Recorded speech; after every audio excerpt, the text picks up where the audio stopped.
Hi friends, welcome back. Today we're talking about graphing logarithms as exponential inverses with translations. With translations, I got a little excited there. In a previous lesson, we talked about graphing logarithms as exponential inverses, but now we're going to talk about translating those.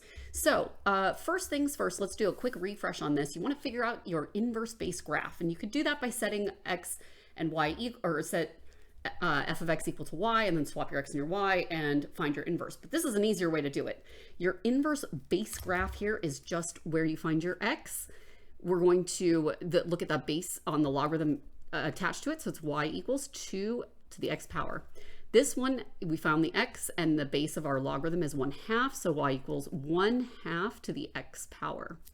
This one, it's 3, so it's going to be y equals 3 to the x power. Okay, so that is how you find those. Oh, I've got one more in here. Sorry about that. We've got the 1/2 here, and we have the x, so y equals 1/2 to the x power. So that's our base exponential graph, right? Or our base exponential function. Now what we want to do after that is, here you may want to copy these down. These are common exponential base graphs. Again, we covered this in a different video, but just remembering with those negative exponents that it turns it into fractions. Okay, so with that said, here's what we're going to do. Pause the video and write that down if you need to. All right, so graphing log functions, we do the inverse base graph. We swap our xy, or do an xy chart, then swap our xy chart, because remember, if you have a function, the domain of one function is the range of the inverse function. So you just swap your domain and range. Remember, domain is just an x and range is just your y, or your input and your output. And then you complete your transformations. Here's how those transformations work. Again, you'll want to pause the video, copy these down so you have it. I just used an example so that you could see what we're going to be doing with that. Okay, so now let's go ahead and do those transformations. So here's that same exponential function right here at y equals log base 2 x plus 4. Y, it is out of focus all of a sudden. I'm so sorry about that. So x plus 4 and then plus 5. Notice when it's attached to the x, there's those parentheses around there. Okay, so the first thing we do is we see that there's our 2 here, our x is here, and it's attached to this base 2 on our log. So we say, all right, 2 to the x power. So that is our base graph. So we plug in that 2 to the 0 power is 1, 2 to the 1 is 2, 2 to the 2 is 4. This is going to give us 1/2 and 1/4. Now, that is just the exponential. We need to do the logarithmic, and so we swap our x and our y. And you'll see I've already written out my y's here, which were the x's over here. Now I'm going to do my x's, 1/4, 1/2, 1, 2, and 4. Okay, now we're ready to make these transformations. The very first thing that you want to do here is, and I want to get my notes so that I use the same color so you can see.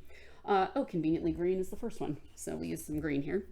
Okay, the very first thing you do is you look for your x and you find what's attached to it. And again, when I say attached to it, I mean in parentheses. Sometimes you'll see it where it looks like this. It'll say like, log 2x plus 3, for example. That would not be attached to our x because there's no parentheses. So this guy is attached to our x. The first thing we do is whatever's attached to the x, we do it to our x, but we do the opposite. So see how we're adding 4 here? We are going to minus 4 from our current x's here. So we have negative, I think I like this other pen better. Negative 4 plus 1/4 gives us negative 3 and 3/4. Negative 4 plus 1/2 gives us negative 3 1/2.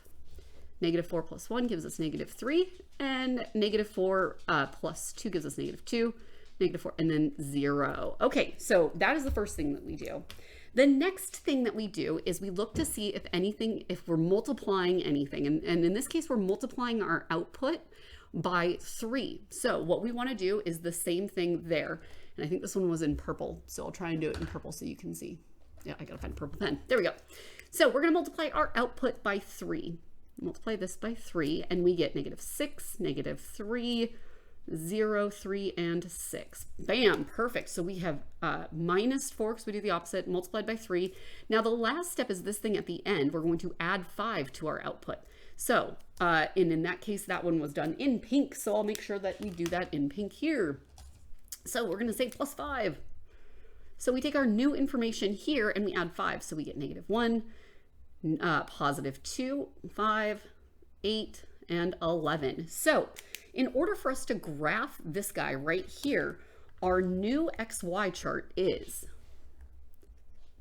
-3 3/4, -3 1/2, -3, -2, and 0. And then we have -1, 2, 5, 8, and 11. Excellent. Okay, so let's actually graph this guy. So there's our XY chart, and I'll put that out of the screen for just a second. Or actually, I think we can do both of those. Nope. -3 3/4. So we're going to go over to -1, 2, 3 3/4. So that's like right here, and then down -1. So that's about right there. -3 1/2 and 2. So that's like right there. Negative over -3 and 5. 1, 2, 3, 4, 5. Okay, and then over -2. 1, 2, and up 8, 5, 6, 7, 8. Over 0, up 11. So we go 8, 9, 10, 11. So like this. All right, so we start to see that this graph is taking shape like this. And there we go. So we start to see, and I picked some big numbers here so the graph doesn't look quite as good as a lot of others would, but you start to see that it's taking shape there. You can see that it's coming really close to that -4, but it's never going to cross it. And that is because we are, if I put -4 in here, I would give it a 0. If I put -5 in here, I get -1. And remember, you can't have a negative with your logarithms. So our restrictions are that we can't, which is, you know, our domain, you can't put a negative number on anything less than -5. So you see over here, or anything less than -4, I should say. So, so for this guy, our domain then would be -4. So there's a couple different ways of writing it. This is set builder notation. We're going to say, okay, it x such that x is greater than, but not equal to -4. And then our range is we look at our y axis and we see that there's something for everything all the way. So our y such that y equals all real numbers, just like that. Okay, so let's take a look at some other ones that we can transform. All right, so let's look at this guy. Y equals log base 2 of x. So the first thing we do is we find our xy for this guy, the inverse. So again, I start with 1 or 0, I get 1, 2, and 4, 1/2 and 1/4. Now swap those around, 1/4, 1/2, 1 and 2 and 4. Lost track there. Okay, so then we go to graph this guy. We say, okay, cancel that out so don't accidentally graph the wrong one. So we go over 1/4 down -2, over 1/2 down -1, over 1 up 0, over 2 up 1, over 4, it's 2, 4 up 2. Now, when I was your age taking Algebra 2, I remember thinking, I'll just plug and chug, it'll be great. But if you do that, you get some really wonky numbers, so this method is really helpful. Also, this method is really helpful because if you know how to transform functions like this, now you know how to transform all your functions, and there's like 10 of them. So if you're going on to pre-calc or trig, this is a great way to do it. Okay, so there's that graph. Now let's talk about this one. This has a transformation in it. So our base graph is that 1/2. So we say 1/2 to the x power. Well, if we do 0, that gives us 1. If we do 1, that gives us 1/2 and 1/4. If we do -1, we get 2 and +4. Let's go ahead and swap those around. 4, 2, 1, 1/2, 1/4. So we go over 4 down 2. So 1, 2, 3, 4 down 2, over 2 down 1, over 1, 0, over 1/2 up 1, 1/4 is 2. So you can start to see that taking shape there. So we go along here, just like that guy. Okay, really quick, let's do a quick reminder on these guys. So our domain for this one, as you see, it's getting really close to 0, but not crossing 0. So our domain is, and again, in set builder notation, we'll say x such that x is greater than 0. And our range is y such that y equals all real numbers. Now, if you wanted to write this in interval notation, I forgot to mention that on the last one, domain is, in interval notation, it would look like this. We're going from 0, but 0 is not included, so we're going to use parentheses 0, comma, and then it goes all the way to +infinity. And even though infinity is included, it's not a number, so you always use parentheses with infinity. Our range is all real numbers, so we go from negative infinity all the way up to positive infinity, just like that. Whoops, that was kind of wonky there. Okay, so our domain for this guy is going to be the same thing. Again, everything is all greater than 0, and our range is all real numbers. Okay, so let's try a couple more of these so that you feel really confident graphing. I cannot reiterate, or I cannot state the importance of knowing how to transform your functions. It's so much easier if you know how to do this. So we're going to do a couple more of these. All right, so we look at this guy and we see our x is here and our base of our log is 3, which means our inverse function is 3 to the x power. So we're going to say 1, 3, and 9, and then this is 1/3 and 1/9.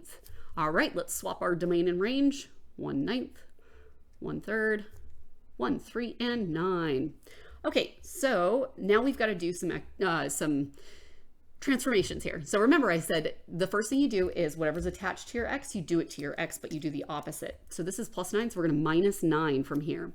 So it leaves us -8 and 8/9, -8 and 2/3, -8, and then -6 and 0. And then after that, we look to see if there's anything we're multiplying by in the front, and there's not, so we don't multiply our y. So now we do +4 to our y. So we say, all right, +4. That one we do the regular, we don't do the opposite. So +4, that gives us 2, 3, 4, 5, and 6. Excellent. So we'll graph these guys now. So we've got over -8, so almost -9. So 1, 2, 3, 4, 5, 6, 7, 8, 9. It's going to be like right there, and then we go up 2.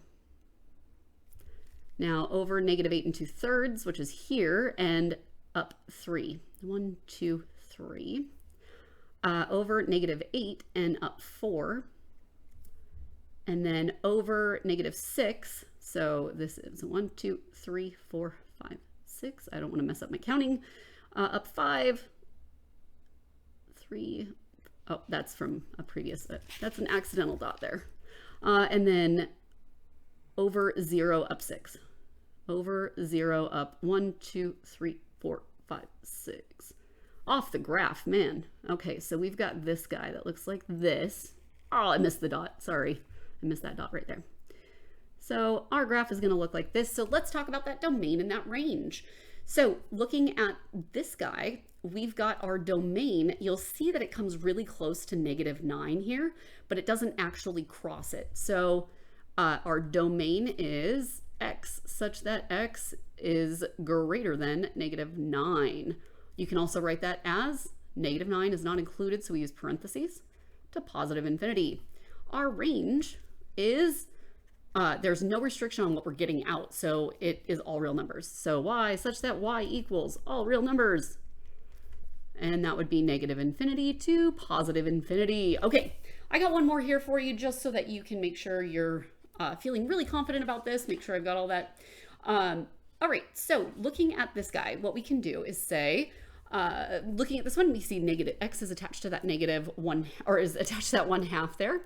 So we are going to do our base graph here. And so at 0, that's 1, 1 is 1/2, 2 is 1/4. This would be 2 and 4.